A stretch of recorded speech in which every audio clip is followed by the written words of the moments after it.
ચલો છોકરાઓ, આજે ચેપ્ટર 6 ની આપણે ટેસ્ટ કરીશું, બરોબર? ટેસ્ટ પેપર સ્ટાર્ટ કરી, બેસી જાઓ બધા. સાહેબ, મેં પ્રયત્ન તો બહુ કરે, પણ જેટલું વાંચું છું એટલું ભૂલાઈ જવાય છે. મારું ધ્યાન બેસતું જ નથી. અરે ધ્યાન બેસાડવું પડે બેટા, આ રીતે તો એક્ઝામમાં તકલીફ પડશે. મને ખબર છે, પણ સાહેબ તમે જેટલું કહો છો યાદ રાખ, થોડું ભણી લે, પણ મને અંદરથી એવું લાગે છે કે હું કંઈ જ નહીં કરી શકું. અરે શાંતિ રાખ, થોડો શ્વાસ લે, પાણી પી, બધું ઠીક થઈ જશે. આટલી બધી ચિંતા ના કરીશ તું. ના સાહેબ, બધું હાથમાંથી નીકળી રહ્યું છે. મને સમજાતું નથી મારી જોડે શું થઈ રહ્યું છે.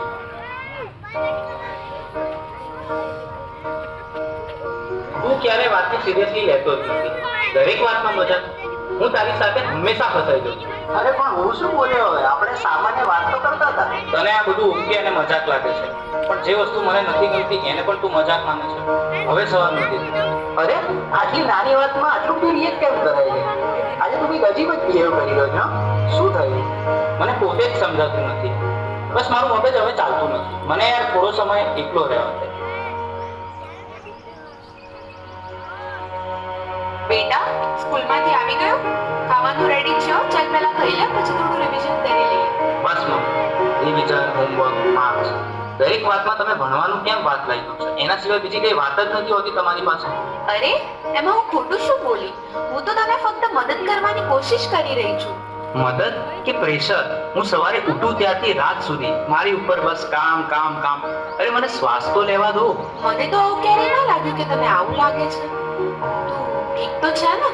મને ખબર નથી, મારે હમણાં કોઈની સાથે વાત નથી કરવી.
હવે તો એવું લાગે છે કે કોઈ મદદ કરવાની નહીં, ભગવાન પણ નહીં. આ બધું હું એકલો જ ભોગવી રહ્યો છું અને અંદરથી પણ તૂટી રહ્યો છું.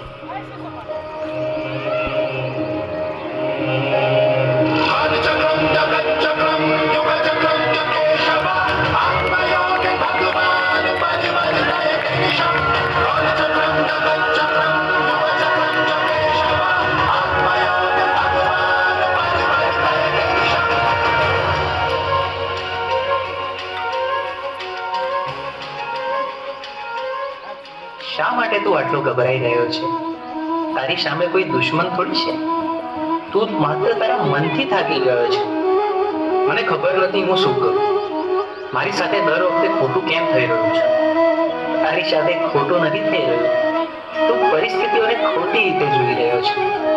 તું સમસ્યાઓથી ઘેરાયો નથી, જવાબદારીથી ભાગી રહ્યો છે. તો હું આ બધામાંથી બહાર કેવી રીતે આવું? 3 વસ્તુઓ જીવનમાં હંમેશા યાદ રાખજે. સત્ય બોલ, ભલે મુશ્કેલ લાગે. ધીરજ રાખ, કારણ કે ડર હંમેશા છેલ્લે ભાગી જશે. પોતાને દોષ ન દે. બદલાવ લાવવા તું પૂરતો છે. તારા અંદર જે પ્રકાશ છે તેને જાગૃત કર, બાકી બધું પોતે જ ઠીક થવા લાગશે.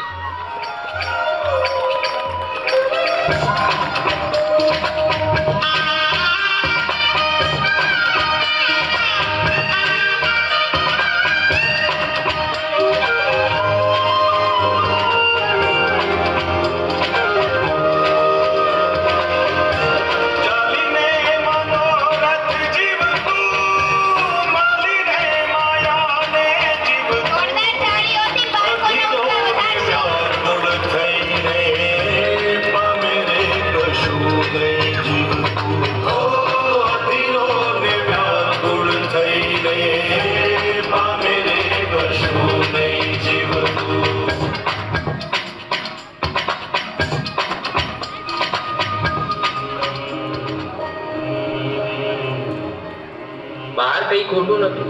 રસ્તો તો અંદર જ હતો. મન સ્વચ્છ બને તો એ દ્વારિકા બને, અને એવી દ્વારિકામાં નાથ ખુદ આવીને ઉભા રહે.